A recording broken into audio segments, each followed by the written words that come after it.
Good afternoon, everyone. Welcome to Taking Time in Tech.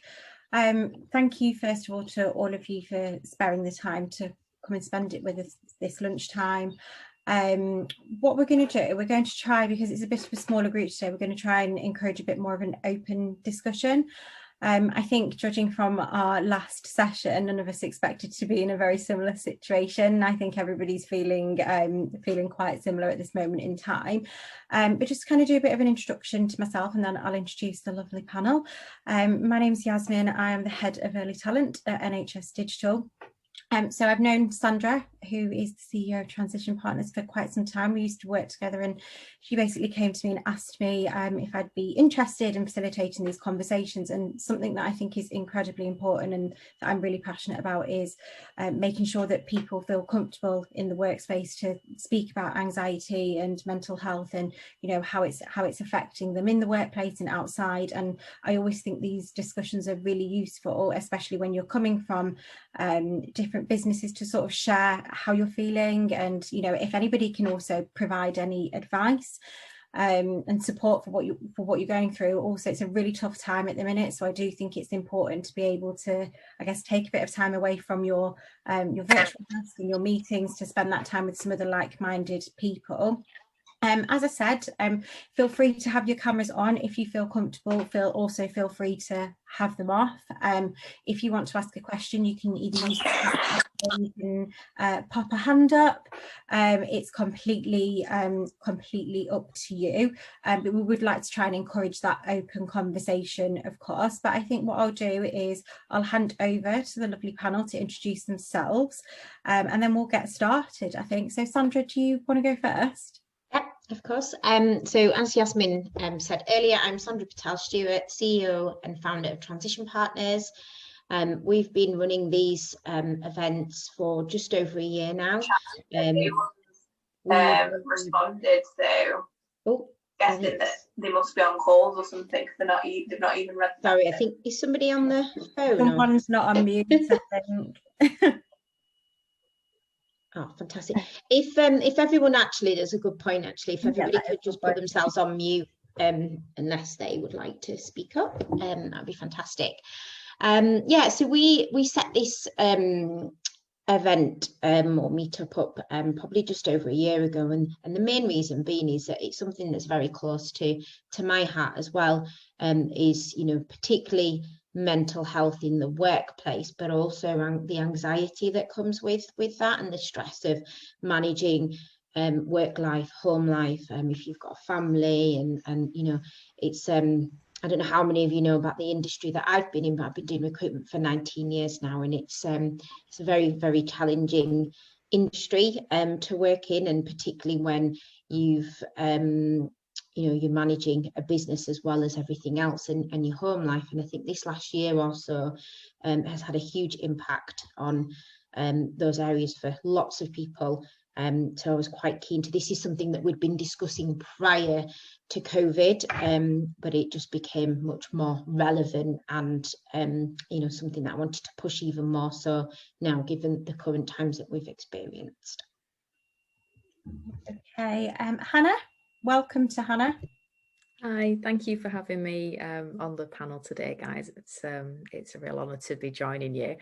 So I'm Hannah Chadwick. I'm the Director of Fortitude Training, and I sort of first became aware of Transition Partners and these events through Steph, who is one of the other panellists.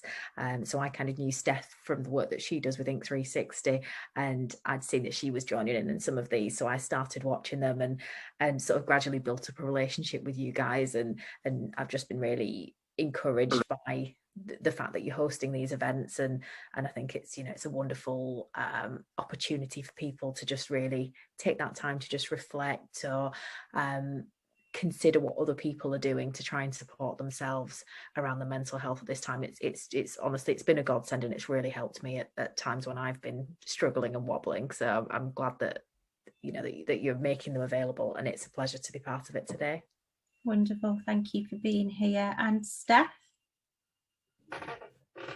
Hi, my name's Steph. I'm the executive assistant at the data shed for the directors there. I'm slowly moving into a new role in employee engagement, so mental health and well-being is like a big part of my new role, is making sure that everyone is happy and healthy. And I've talked previously on one of these events, I think it was at December when we did this one last. Really enjoyed that, really learned a lot from the other panellists. So really humbled to be asked to come back and talk again about it. I think, like you said, Yasmin, a lot has changed since the last one, and maybe we were talking like the new year was going to bring something completely different. So it'll be interesting to hear people's views now compared to last time when we had a bit of a chat. Yeah, I mean, it hasn't changed. That's the problem, isn't it? And I think that's kind of the conversation we were having initially. And I think the way that I'd like to kick off the conversation really is just asking, like, how are you all? Like, how is everything going? Sandra, I think, you know, you particularly have made quite a big step change in the past couple of months in terms of what you decided to do and taking some time off. And I think that would be really useful to sort of start the conversation off. Absolutely. Oh, how am I at the moment? Probably how lots of other people, or maybe the rest of the world's feeling. Those of you who don't know, back end of last year, I decided to publicly announce that I was taking a 3-month sabbatical. And I've pretty much from university consistently always worked in sales, always worked in recruitment for 19 years. The most amount of time I've had off was about 7-8 years ago when I got married. I had about 2.5-3 weeks off. Otherwise, I've always been, I'm one of those people that kind of, for my own sins probably, I throw myself into anything that I do. And that means, you know, I'll be on my emails and LinkedIn in the evenings, weekends. You know, I might be at the shop with my son and I'll be thinking about something work related. My mind is just constantly there from a work point of view. And I personally am happy to be open and share with you that I've suffered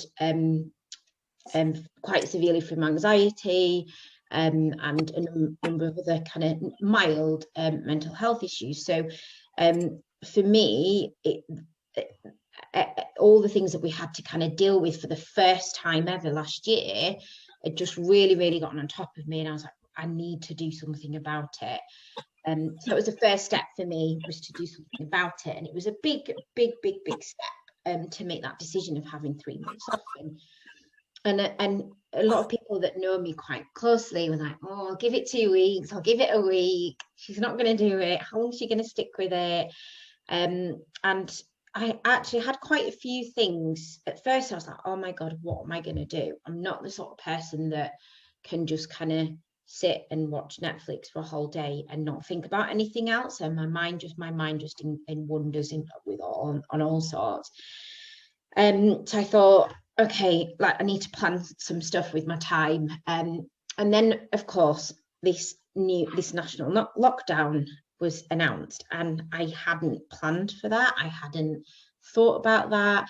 I think, like most other people, my view at the end of back end of last year was, I want to get 2020 out of the way. 2021, it's all going to be better. As soon as we're in 2021, it's going to be better.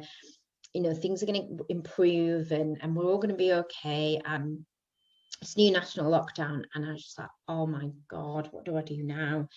So if I'm really honest, I'm supposed to have been off for the last month, and I think in the whole of January I've maybe had 3 or 4 days where I haven't engaged in anything work related. And that, I'm not saying that's necessarily a bad thing, but I've just really struggled towards the end of the month. And we were saying earlier, I was saying to Yasmin, Hannah and Steph earlier, that I feel that the last week of January was probably one of the worst times that I've experienced over this whole in and out of lockdown and the restrictions. And I'm talking about since March or February, March last year. I felt that I've always been able to manage things pretty well and be quite positive, and I just really struggled. And even coming into this week's been really tough. So I think we kind of got to a point where it's like, how many times do we tell ourselves, oh well, if you go for a walk you'll feel better, if get out of the house once a day, you know, try yoga, try this, try that, you know, switch off your social media from your devices, and all these things that have been discussed in all these other webinars and events and everything that's out there that you can read about managing your mental health and stress and anxiety, in particularly during lockdown. But it's now, I think it's just got to a point where it feels like it's the same old again and again and again. And what can we do differently, because it's not working? 100%. Like I'm definitely in that camp. I think it does get a lot harder to push yourself to, you know, and I think we were sort of talking about this as well, about routine and how it's really kind of good for a lot of people to have an established routine because it keeps you on track. But when you're kind of doing the same walks and you're like, okay, I'll do some yoga, I'll do this, I'll do that, I need to do some exercise, it does get a lot harder. And I think it's partially, I think it's about having that human interaction and missing that. And I know I personally miss that so much, whether it's work on a personal basis, you know, there's just so much to sort of be said for, you know, being in the office and having those conversations. I think, you know, there's a lot of virtual fatigue going around as well. I think particularly a lot of people were experiencing this before Christmas. But yeah, it is getting super tough, and I can understand, you know, you're saying you've taken that 3 months and now you're like, okay, I didn't expect to be in this place. And it's that whole starting a new year, new start, and we kind of weren't able to sort of kickstart that off because we sort of fell back where we were, and that's quite, you know, that can be quite mentally challenging. And Hannah, what about you? How have you sort of found going into this year, and what's been happening? I think much like you've just said there, Yasmin, and like Sandra shared, I had all these hopes and expectations. I guess I was pinning all my hopes and dreams on things getting better, and then literally when we were a few days into the beginning of the year and they put us into lockdown, it was like a slide, and I just went straight down. I just thought, not again. And also I think because even though for the first 2 lockdowns I kind of coped fairly well, but my husband didn't, because of the nature of his job, he's not allowed to work when we're in lockdown, so he is just being forced to stay at home. And his mental health really went on a downward spiral, and I felt like I was trying to kind of hold both of us up, you know, like you're treading water, you're trying to hold somebody else's body weight up, but you're sort of trying not to drown yourself. And it was just, I found that overwhelming. So I think the thought of a 3rd lockdown really put a lot of fear and anxiety into my heart.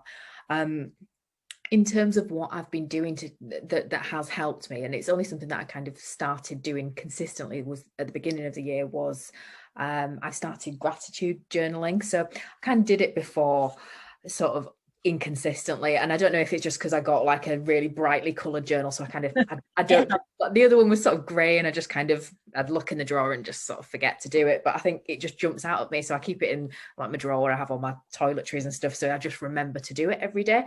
And I just write 10 things every day that I'm grateful for, and they can be the smallest, like stupidest things. You know, I might have really enjoyed a meal that I prepared, or that my husband did the washing up, or it can be, you know, really big things like, you know, the other week I was on the radio, and it was just finding little things and just taking that moment to reflect and think, okay, there is a lot of negativity going on. There are a lot of things that I'm disappointed in that aren't happening, but actually, what are the little things that I can draw on to reflect on and think, actually, I'm grateful for this. I'm grateful that this happened. And I've found that it's just really helped me to pull myself out of the hole that I was in, because I'm just taking that time to reflect and I guess see some of the positives, even though there's a lot of negativity at the moment.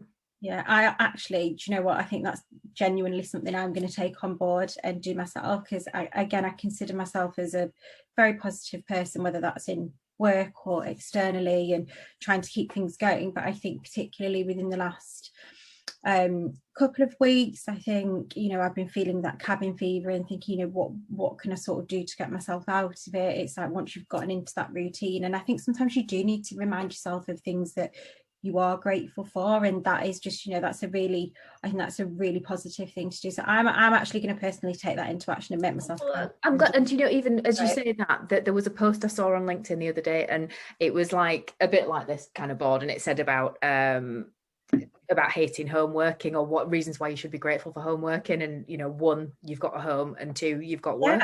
And it's just actually, we gripe about things, but actually sometimes when we take a step back and think, there are people that have lost their jobs. There are people that never had a job to start off with. There are people that are homeless, that have, initially in the first lockdown, the government were quite proactive in that regard. And, now they don't seem, at a time when it's cold and people on the streets need to be supported even more, there's no longer that support available. So actually, again, just taking that step back and thinking, okay, this isn't the best time, but what can I still be grateful for? Shifting your perspective, isn't it? And there's a lot to be said for it. I think a lot of people who I have spoken to, you three aside, I think have especially found the last week hard. And I think a lot of people who I have spoken to, and I don't know for what reason that is. I don't know if it's because people feel like there's no end in sight. I mean, there's definitely certain things that I've been trying to do. It's media consumption as well. It's a massive thing for me, switching on the news. Like, I don't think I ever used to be as concerned about watching the news every day, and now it's like it's a regular thing, and I'm like, that is not good for you. Like, yeah, you need to have an understanding of what's going on, but I think because it's driving a lot of sort of negative thoughts and behaviors for a lot of people, it's actually asking yourself, stepping back, what actually helps and what hinders. So I think the gratitude journal is definitely something I'll be taking. And Steph, what about you? How has everything been since we've last seen you? I think things are good. I don't really know how I'm feeling. This is a weird one. I was just thinking while you guys are talking, there's certain stuff that kind of resonates with me that each of you have said, and particularly Sandra, when you're talking about how much you kind of put into your work. I think I'm the same, can't switch off, and I'm very much like, I've got a lot of lists and I like to get stuff done, and I will just constantly be looking for the next thing. And I think maybe that has helped me through the whole of lockdown since last March, because it's probably a bad thing. I'm probably not thinking about the emotional side of it and how I'm actually feeling. I think I'm living in the actions and the things that I need to do. Rather than I think that's what helped me last year, and I think that's what I've been struggling with.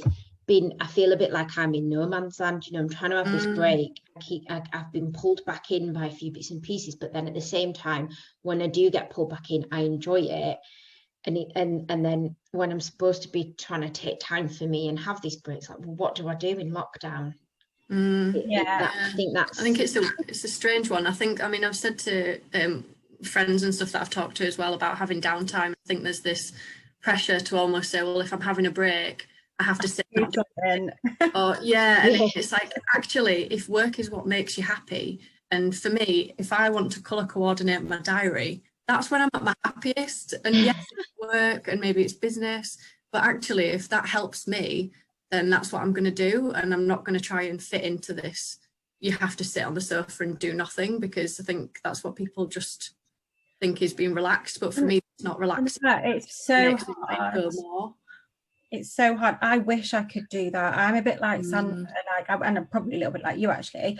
I wish I could. Everyone's like, I can obviously relax and watch stuff, but I sort of feel like I cannot, once I've finished work, whenever that is, and sit down, and I'm like, I could probably just, benefit of a bit of a mind cleanse now, sit down, watch something mindless. I mean, to be fair, I am really into Married at First Sight Australia. Yes. At the minute, it's so good. But it's just something like that sort of cheers you up at the end of the day. But even so, like, I can't sit still for very long. I'm always trying to find stuff to do. And I would really, and I promised myself in the last lockdown, and I really, really didn't do it. I think I need to learn how to switch off and not to panic if something isn't being done, because it doesn't have a massive impact. Like, if you don't do that, what's realistically what's going to happen? And I think I need to be better at it. And I think it's a good time for self-reflection and self-awareness and things that you should be doing and maybe you don't do. Definitely, I agree with that. Yasmin, on the last instalment of the reality check, which is also hosted by Transition Partners, one thing that came out was a discussion about virtual commutes. So what the theory behind that is the switch off that people are not getting because they're working from home. So they're switching from work straight into life, and they don't have that wind down time of the commute. And a couple of people were talking about they started doing virtual commutes, whereby if it takes an hour to get to work, they will go out for a walk for an hour, completely out of the context of the house, completely out of the context of work, just go and do something completely different away from your virtual office space for an hour or whatever your commute time is. And they're saying that that's really helping them. What I'll add to that as well is what I'm seeing with a lot of clients at the moment is first lockdown, it was a novelty. People are great, I can work from home. Second lockdown, the weather was still decent, but the fact that the weather's closed in is now having a real toll on people. And a lot of people are saying to me, what can we do? How do we actually fill our time that's not TV, which is not dead time, but it's also away from work? And that seems to be becoming quite a strong theme from every level, whether it's from a C level down to the most junior person that I'm talking to. That seems to be coming up quite commonly at the moment. Yeah, I think that idea of a virtual commute is great. And in fairness, it is, I don't know about anybody else, but I personally try and get out for a walk every day if you can. But I think the other thing I'm really struggling with at the minute is I just feel so tired. I don't know if it's the dark night. It's because you're not doing anything, because you're understimulated, I guess. Yeah, I think if, and then I think there's this other part of me that's sat thinking, and I think I've heard it from a few people, is how did we used to fit all this stuff in the day? That's the other part of it. And I think there's a bit of anxiety around what happens when we go back to a semblance of normal. How is that going to look for people? Is it going to force people to change the way they live their lives and what they do? Because I'm the first to put my hand up and say that my not life, but that my kind of working week was probably pretty ridiculous. I'd be back, gym to work, bouncing from work probably to an event to speaking. I'd literally never switch off, and I think that's probably, or there'd be something social going on. So I don't know about anybody else, but I think I will definitely have like a force of a change of habit. And I noticed it when I did pop into the office, probably like way before Christmas, that actually I was like, God, this actually really tired me out today, like just coming into the office, like nothing else around it, and it was really, really good for my mental health at that point. But how are people going to manage that when we do return to that semblance of normal?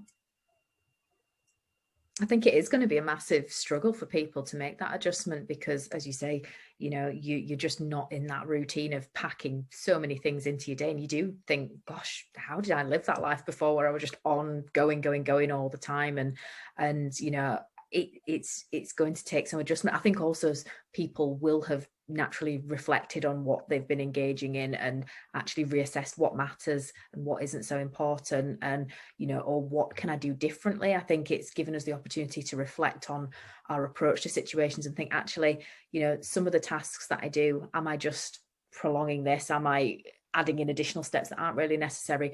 What can I just sift out and just really streamline this process so that I don't have to be as involved? I think that's something that I've definitely tried to incorporate in my business, just to strip things back so that I don't have to be as switched on when things do ramp up again, because quite honestly, I don't think I could go back to that level of output that I had pre-pandemic. Yeah, I think I'm just reading a couple of comments in the chat box, and Jennifer said, I just find it so hard that all these activities are happening in one place, which is my house. There's no variety, and again obviously it's a massive struggle. And again, there's a lot to be said. So Izzy has said that I find that being at home on my own magnifies problems that would normally be minor and easily resolved by having a chat with colleagues. I can relate to that. I'm not at home on my own, but I can relate to that kind of feeling with work, because I'm I don't know about anyone else, I like to get up and speak to people. But she's saying an exercise routine has definitely helped, and having something to look forward to. And she's going to try the journaling as well. I'd relate to what Isabel said there, and I don't know if this is exactly the same thing, but I found that particularly with me being off as well, having this break, I do find that with me not being around colleagues, then plus on a break, not involved in some of the team meetings and things, if there is some kind of like what probably would normally be a minor problem, like Isabel said, can be easily resolved by two people getting together and having a chat, completely magnify the whole thing, create a big, more of an issue out of it than it needs to be. And I find that really, really difficult to manage. So I don't know if anyone's got any good tips around that, because that might help quite a few people by the sounds of it. if anyone's got any input onto that. I wonder if there's a psychological element to that. I've been reading that the chimp paradox, and I don't know if it's kind of that part of the brain maybe thinking there's nothing going on here, so let's just magnify this situation, let's just blow this up just to create something. Because we had the same. My husband was moaning about something that happened this morning with his mum, and then our daughter did something really trivial, like not even a big deal, but he got really upset about it. And I was like, do you think maybe you're annoyed, really because you're annoyed about the other situation? And do you think that maybe you'd let that get to you more than you would if we were in ordinary circumstances? I just think we're so desperate sometimes for something that maybe it's just something to do. It's something. And then you cling on to that and magnify. Whereas normally we just think, let it go. It doesn't matter. But I think we're just so desperate for anything to be involved in. 100%. Like I definitely find that I'm worrying about stuff. I think I've always been a bit of a worrier anyway, but I probably haven't, when you have a bit more time on your hands, just picking things out and, like you say, magnifying it. And when you look back in a few days' time, you're like, well, that was a bit of a pointless exercise for my own part, because you're just stressing yourself out even more. But unfortunately, with the situation we're in, it's very hard to be able to rationalize things in your head to get to that point, because it's like you said, kind of when we were talking before about, how can you sort of take a bit of space away from things like that to not worry about stuff. It's like, you open your emails and there's loads of stuff going on there, or actually I'll just switch off. Oh, but I might open Instagram. Oh, well, or I'll turn on the TV. It's like you can't get away from anything. So it's very hard to sort of be able to distract yourself, because everything is centered around one thing for us at the minute. And unfortunately, that appears to be the pandemic or work or whatever else is going on in your life, or homeschooling, whatever it might be. As well, I think there's one thing that I've not got any tips, I'm afraid, but one thing that I've kind of struggled with is the fact that we are just talking a lot of time written down in messages. So I know for me, like, the anxiety comes up if someone says, can we have a chat in 5 minutes? Like, oh yeah, absolutely. What is it about? And I know, like, there's no reason why I'm getting anxious about it, but just for me, that'll trigger something where I'm thinking, well, what is it that they need to talk to me about? Whereas if that was in the office, just pop their head around and was like, oh, can we have a chat in 5 minutes? I know, because I can see their facial expressions, I can hear their tone of voice, and I'm really struggling with the fact that things are written down, and vice versa. If I send something to someone, I'm like, oh, must include a smiley face emoji. Otherwise, they might, if I've not met them, because we've onboarded people that virtually, they've never met me before, what if they don't understand my sense of humour? So then there's the anxiety that as well. Because I think that communication is so hard. Because you're having to do it by different means. So and I think ordinarily the facial expressions and the tone of voice, you're losing that. And and you are just leaving it to your brain to interpret and think, okay, well, what does that mean? Why do they want to? I'm that paranoid person. If somebody ever said in the office they want to talk to me, I'd be thinking, what have I done? Am I in trouble? And they'd be like, no, why? That's ridiculous. I just want to. I think the communication piece, like, I would be really interested if anybody's got any thoughts or ideas on that piece. And I know this might throw us off on a little bit of a tangent, but having said that, I think good communication in theory will reduce anxiety and stress in the workplace. But with us all being at home for so long now, I feel that that's been a big thing, a big issue that I've really struggled with the past few months, is communication. It's so, because like we're all busy anyway, and the general consensus I've had from people that have been working remotely for so long is that there's so much more to do, and there's never that kind of cut off point, because you're at home. You might maybe 4 or 5 o'clock be sat in your kitchen or something, and then retire to the sofa, but you're still on your laptop. And communication seems to take so much longer when you're not in the office around your colleagues, and you can't just, particularly in my industry, and I'm sure this probably resonates with a lot of you guys as well, is that when you're working in teams or squads, and you can't just shout across the desk to your colleague and be like, oh, I've just put so and so, they've just said that, just a quick update. And you can't, so the whole communication piece takes longer. Every time I think, well, if I call somebody about this or send them a quick message, it's more time, and I've got this to do, and my to-do list just builds up and up and up. And then I feel like the communication's getting lost. Like, is anyone... It's never a quick message though, is it? I think that's the problem. And I've actually spent most of this role working virtually. So I was in for 3 weeks, and then that was literally it. And that has been a massive learning curve for me, who is you know, very like people focused. I like to be in sort of, you know, going and seeing people and building those relationships. So also building those relationships in this virtual environment has been tough, and then also maintaining them. And I think some of the conversations that I think I've been having externally is that people, you know, who are used to sort of being in that kind of reciprocal environment from a relationship perspective, it's like it's very hard to, you know, there's that anxiety about maintaining relationships outside of work as well, and maintaining that externally and with your friends, and making sure you're checking on people, and am I not doing enough? And, you know, there's all that centered around it as well, which I think I've been very much like, if I worry if I forget to check on people. Yeah, same. I'm similar to you in that way then. I think it's thinking about how other people have perceived the scenario and how they're feeling. And I think something that you mentioned before around kind of checking in with people, I think it was yourself that mentioned it, but the way that you listen to the news, when you were saying that you tend to take a lot of the information in from the news, I've completely cut out the news, but it means that I'm not really sure what's going on, which is probably a bad thing. But I rely on my friends, so it's almost like I'm only hearing the emotional side of the news, because it's how they're reacting in a WhatsApp chat where they're saying, oh my God, have you seen this information?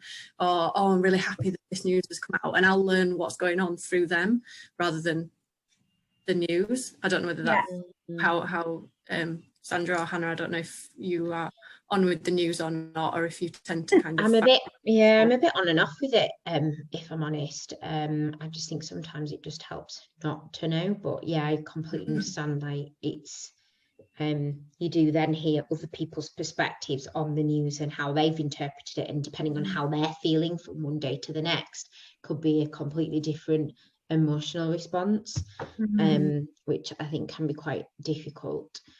Yeah, and then you're worrying about how they're reacting rather than thinking about how yourself and how you're going to deal.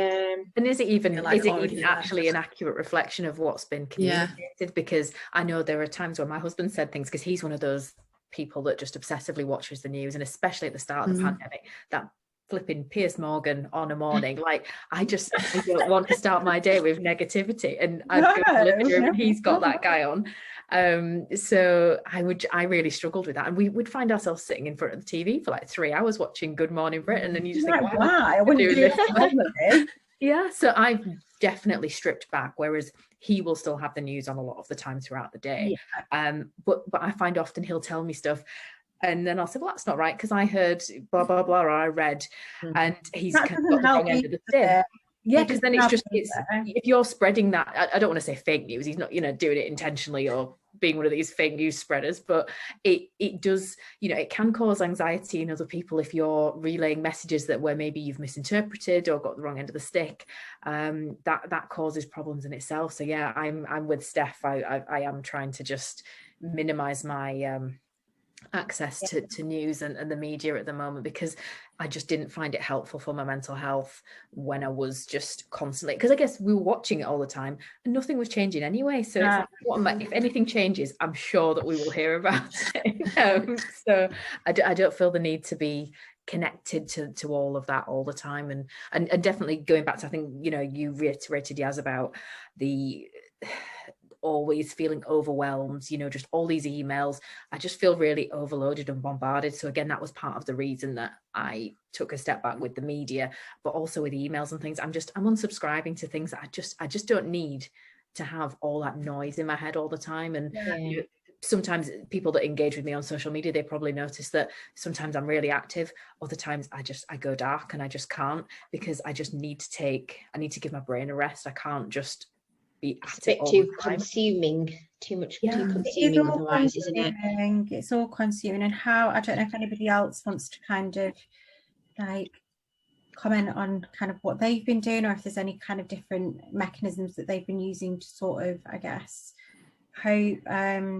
Yeah, so Bethan has said that she's found a quick one-to-one video call with a colleague so much better than messaging, so the tone isn't misinterpreted. Again, I think it's the same with text, and when you're like on WhatsApp or texting all day, like that can be misinterpreted, especially if you don't text a lot, which I mean I do, so I can't really comment, but I know that can be the case, and yeah, the tone it usually helps and people feel less worried about anything as well. Jennifer says, with communication, I try and check in with colleagues, but I'm aware of a negative spiral and trying to lift people up rather than contributing to or engaging in the negative chat. It's important to give people space to do that, but a balance is important. And I think that's right. I think everybody's going through very different stuff at the moment, and I think it's important to be aware of that. Like, you know, obviously going into the lockdown will have forced a lot of, I guess, parents and carers into, you know, into like a homeschooling situation, which I understand is incredibly tough from people I know, and you know, it's all consuming, isn't it? And I think again, people living on their own, that's very tough as well. So I just think it is important to make sure that, you know, we understand and I guess we're appreciative of people's individual circumstances as well. I think going back to when we were talking about the communication as well, I wonder, Sandra, if maybe sending out perhaps like a video message at the beginning of the day, and then you overcome the barriers of not having that face-to-face communication and being able to sort of read, you know, your expressions and tone of voice, but you also avoid the kind of the back and forth that maybe a telephone communication or a Zoom call gives rise to. So I suppose maybe that might be something that you might want to think about adopting. Yeah, or like voice recordings as well, rather than because I struggle, and I know that you know, if I send a message or an email, it can 9 times out of 10 probably usually come across in the wrong way and not how I actually want that message to come across. And I'm much better in a face-to-face environment. In any situation, I'm always much better face-to-face. My communication is so much stronger. So yeah, I think absolutely. I think with the video content and the voice recordings thing, I think it's just one of those things that it's something a bit different, isn't it? And it's not traditional, and it's, you know, I guess when you've done something a certain way for so long, it's nurturing and training yourself to build a different habit and routine to break out of that mold. But yeah, absolutely, that's a great idea, and it is 100% something that I should start to do. It's comfort zone too. Sorry, what was that? Sorry, go on, Yasmin. So, no, I think we both said the same thing at the same time. Like pushing yourself out of the comfort zone. It's awkward, isn't it? Like I you know, I think people like who, you know different people, like I would think for you, Sandra, but that's, I mean, I would think, you know, you wouldn't mind doing that kind of stuff, and the same probably for me. But like the thought of me recording a video and then putting it out there, that just makes me feel like, oh, it makes me feel a bit cringe. I mean, but that's because we overanalyze it and we think that people care. Like, nobody cares really. I hate the sound of my own voice. Yeah, I know. But they would probably love it, you know, because you always come across so warm and so lovely when I've interacted with, you know, with both of you and seen you on these. So I think that the people that you're engaging with would probably love to see your smiley faces, but it relieves the pressure of having to get involved in a full-blown conversation. But now I just think sometimes I'm kind of almost relieved that I don't have to answer a text message, or that I don't have to jump on a Zoom call, because again, sometimes I don't know if other people have had this, but if you've had meetings scheduled and sometimes you just think, I don't want to talk to people, I'm zoomed out, I've had enough. This is literally, I literally said this the other day, and I was just like, I love talking to people, I love people, don't get me wrong, but there's a point in my week, and that's probably at the weekend, where I'm just like, I can't, I literally can't. But yeah, going back to, Paul said something really interesting here, and Paul, I don't know if you want to come into the conversation and just kind of give us an overview of kind of what you've done. Paul's put his camera on, so maybe he's that's what I'm thinking. I've managed to get rid of the children. They welcome some iPad time rather than me hammering them doing mathematics and stuff around the human skeleton. Yeah, but I think it does look a fairly lengthy message that I've put on there. But certainly from a team perspective, I was really clear with my group that the fact that let's just manage our expectations as soon as lockdown point 3 come around the corner. it was blindingly obvious that folks were going to find it really, really tough. So let's just bite enough off that, you know what, if the proverbial hits the fan, we can deal with it, but just let's not push the boat out and try and achieve too much. Because I've said it on other sessions I've had with Sandra, people are the most important thing. And if you end up breaking people, when we do come out of this, and I'm super confident that we will come out of this in the not too distant future, we want the good folks around us to kick on. And certainly when we do come out of it, it's just being cognizant that all of those things we've put on our backlog, we don't want to try and achieve before September. So yeah, it's just a bit about managing expectations all round, and individuals managing expectations. It's interesting that you say that, Paul, because I was looking at some stats from a workshop I went to a few weeks ago around mental health in the workplace, and there was a distinct gap between where HR managers and employers thought things were in terms of the support they're given to their employees and what their employees needed, and what the employees actually said themselves. And I think they'd surveyed about 1,000 people, and it was just interesting that, you know, from a HR perspective and a management perspective, they often thought the teams were doing really well and they didn't need any additional support, and actually the employees were like, no, we're really struggling, and I don't feel comfortable, you know, saying that I need to take a mental health day, or I don't feel adequately supported by my employer, but I also don't feel that I can speak to anybody about this. So it's just so interesting, you know, and it's great to hear from your perspective that, you know, that you're being very, you know, empathetic with your guys and just making sure that you're being patient and understanding. Yeah, and I think a lot of workplaces are doing that. I know mine are, but I do think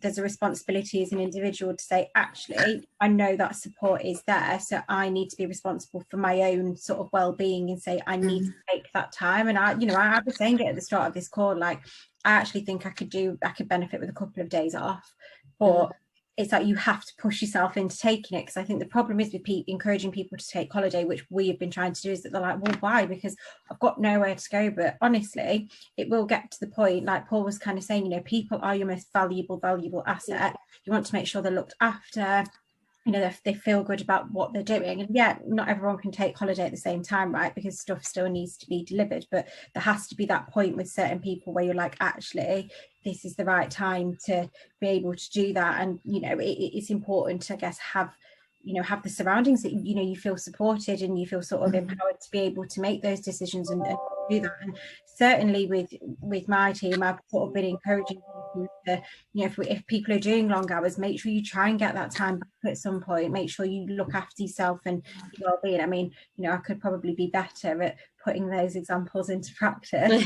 It's a case of like, not leading by example right now, are you? From what I no, I'm probably not, and I'm very open about that with the team.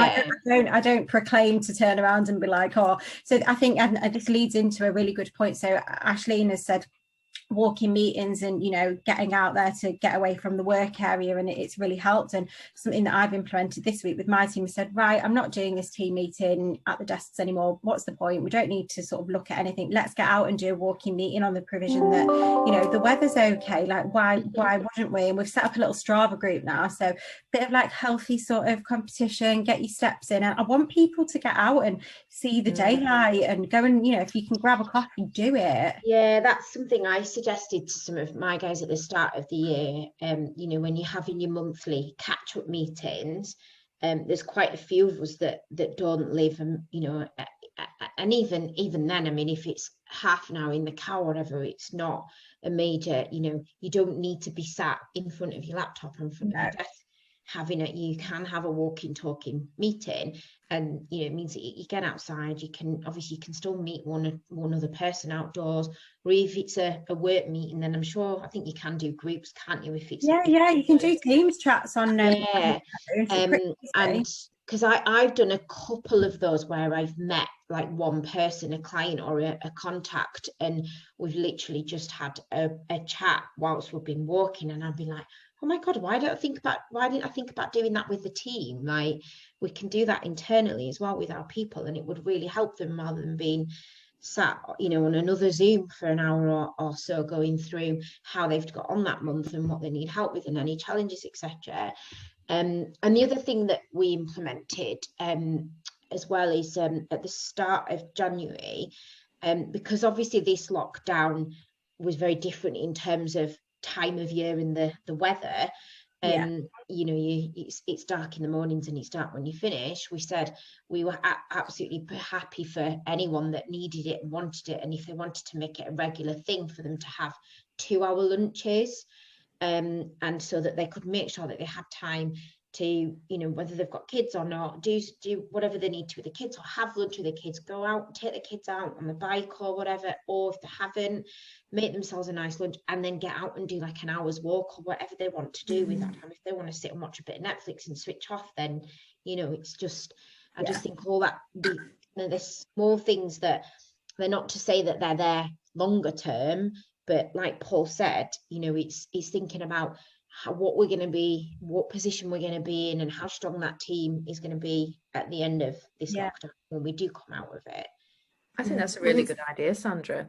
Just making use of those daylight hours, because like you say, we get up and it's dark, we go to bed and it's dark, and just, I think that's a fantastic idea. I think I always feel worse when I don't get out, to be honest, and I think it's having that fresh air and a bit of daylight, like it does do wonders. And I know I'll keep going over it, but I do think it has massive benefits. Otherwise an hour is just not long enough, is it, to cook something, eat it, and then make sure you get yourself out, and it's just not quite long enough. We've started doing that with walking, like the point of taking Nicole and just having a walk with her is such a good idea.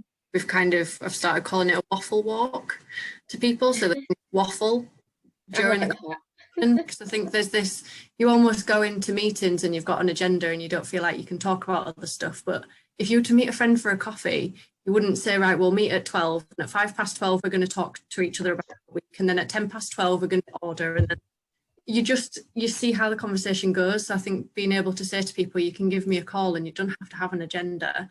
You know, you don't have to talk about your mental health, or you don't have to talk about work, or, you know, what you've been doing at home. We can just see where the conversation goes and just have a little bit of freedom and not feel like we've got that structure is really helpful. But I really like, Paul, what you were saying about setting expectations as well, because I think, especially for workplaces going back in, we're almost looking at it like, okay, once we go back to the office, it's going to be like this big sigh of relief. But realistically, it's not. Like, we need to keep, if we're talking about mental health and we're talking about making sure that our staff and our team are healthy, that has to continue. It's not like once we get back to the office, okay, we can all sigh. You know, it will be nice, and it'll be nice to see everyone, but there's still things that we need to keep doing. So I think, like, setting expectations is really important.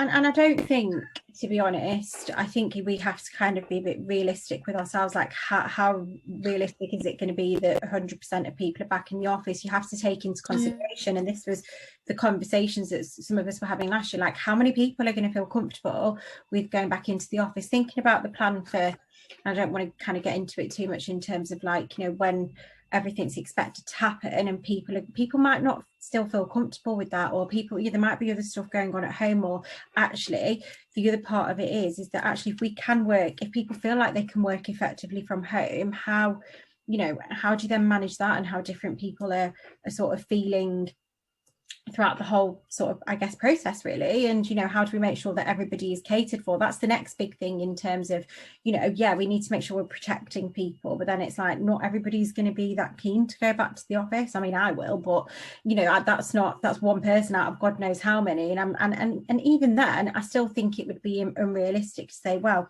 you're going to be in 5 days a week, because it's just not going to happen. I just can't see it panning out that way. And even if you're happy to go into the office, you've got to get to work. And people that use public transport, like, I wouldn't want to go on public transport at a time like this. Yeah, me neither, really. And even when you think this is going to be safe, you know, when we do kind of go back to work and come out of this lockdown, that would cause me a great deal of anxiety if I had to use public transport. So even if you are willing and able to go into the office, I think a lot of people will have reservations around it, just from the logistical standpoint of getting to and from. Definitely. I just wanted to raise something that Isabel said, which I think is really nice, and I wonder if it's something that people could take back into their own workplaces, as that's kind of, you know, the purpose of the conversation and getting sort of new ideas. But she's saying it's a really helpful discussion. And, you know, has anybody had these types of sessions with their colleagues outside of this session? And that her workplace is sharing tips for working from home and getting the right work-life balance, but they're only shared in an email, and wonders whether a more open discussion like this would be more helpful. We've had a few sessions, but not anything kind of like structured or regular, and there's probably not been the right follow-up. If now I'm reflecting and thinking about it, and things that we talked about journal before. I've got my new journal that I bought recently, and I just made a few notes. And I think, and I read Isabel's message on the chat pane before, and I thought, actually, I've introduced taking time in tech. Maybe internally I should introduce something like taking time in recruitment and run this as a regular session within our business. And it could be a good idea for, you know, lots of businesses to do. So yeah, I absolutely think that's a great idea, Isabel. Yeah, definitely. Same. I'm trying to think now, like, this is such a good way to talk. Why have we not done this? Yeah. It's crazy. Like, why have we not done this? And I guess, but that's the whole overwhelmness thing as well, though, isn't it? There's so much going on, and we're trying to deal with so many things that we've never had to deal with in life now in the last, you know, year or so, that you sometimes you just don't think about these things. It's simple. Actually, it's quite simple, but you just don't think about them. Sometimes you don't see the wood for the trees, do you? Yeah. You can't at the minute. You can't. That's the problem. So you're overcomplicating things in your head as to how simple things could actually be. And this is why I think these sessions are so beneficial. I'm just keeping an eye on the time. I was just thinking, I've noticed a few drop off, and it's getting to that time, isn't it, where people have probably got to rush back for meetings or have a bit of a break as well. Yeah. But has anybody got anything that they, I guess, want to input or ask while we're all still here, or anything that you would, I guess, like to see next time? Oh, good. So Gemma's saying that she needs to dash, but massive thank you, and it's been really helpful. And Michael said the same, so that's good. And obviously, thank you for coming. But yeah, I do think that, I hope that there's been a lot of stuff that people can take from this session, and it's helped to sort of, I guess, clear heads a little bit and feel a bit more positive. And Paul, to be honest, I really liked your comment about, you know, I think it relates to the wood for the trees things. I really liked your comment about, you know, I am convinced we're going to come out of this. And I've not really heard anybody say that. So I think just hearing somebody else say it has made me feel a bit better. Like, we are going to get out of it. Like, there is, you know, I think we should be, you know, everyone's going to be so excited for what's to come when we do get out of it. Like, it can't last forever. It feels like forever for everyone at the minute, but it won't be. And I think sometimes it's just nice to have people to remind you of those little things, and, you know, the simple things that you should be grateful for. Like Bethan's just said, the spring and sunshine are coming soon. Hopefully. And we all have to remember that. We do. That is so yeah, true. really hope we get as good a summer as we did last year, if not better, and that'll make it all right, won't it? Brilliant. Okay, so I don't know, has anybody else got anything they want to add? I think just to rewind slightly to something, a point that you raised, Yasmin, around people being reluctant to take time off work, and it got me wondering whether people might be perhaps clinging on to still having the routine of going to work every day because it's something normal, it's something consistent. And I wonder how many people might be thinking, okay, I do need a break, but also I don't want to let go of something else that's kind of gives me that stability and that routine. That's completely true, and it's about not having that routine. I know that, you know, if I'm not going anywhere, it's like, what do you do on a day's holiday? I'm pretty sure you would find stuff to do, but, you know, I think it's that for me personally, and I don't know if anybody else feels this way, it's the guilt thing and feeling guilty about taking time for myself. And that's something that I'm sure everybody feels like, you know, sure there's something more useful I could be doing, but actually looking after yourself, going back to Paul's point, and looking after your people is one of the best things that you can do for yourself, isn't it? So valuable. Yeah, so Claire's just said it's really nice to hear others who are finding the same things difficult, which I think, again, I was saying this to you three, wasn't I, before we came on? I think it's going to really resonate with a lot of people, because a lot of people are finding a lot of the same things hard. And I think unless you speak to people and all get together, you don't have time for these conversations, or you don't make the time to have the conversation. So yeah, it is nice to sort of, you know, be in that kind of environment. The main key message is to look after yourselves, but also look after your people. well. So hope everyone found this useful. Yeah, I really did. And you know, thank you to the wonderful panelists. I'm sure we will be open if anybody would like to come on the next one, please let us know. But yeah, thank you to everybody for attending. I hope it's made you feel a bit better, and you know, to take some stuff away. We really appreciate you all sparing the time. And it'll be really interesting to hear if anybody implements anything that helps over the next kind of couple of months. But hope you will take care of yourself, and like Sandra said, take care of yourself and others, and we look forward to seeing you next time, hopefully. Thanks, guys. Thanks, everybody. Thank you. Take care. Guys. Take care. Bye. Bye.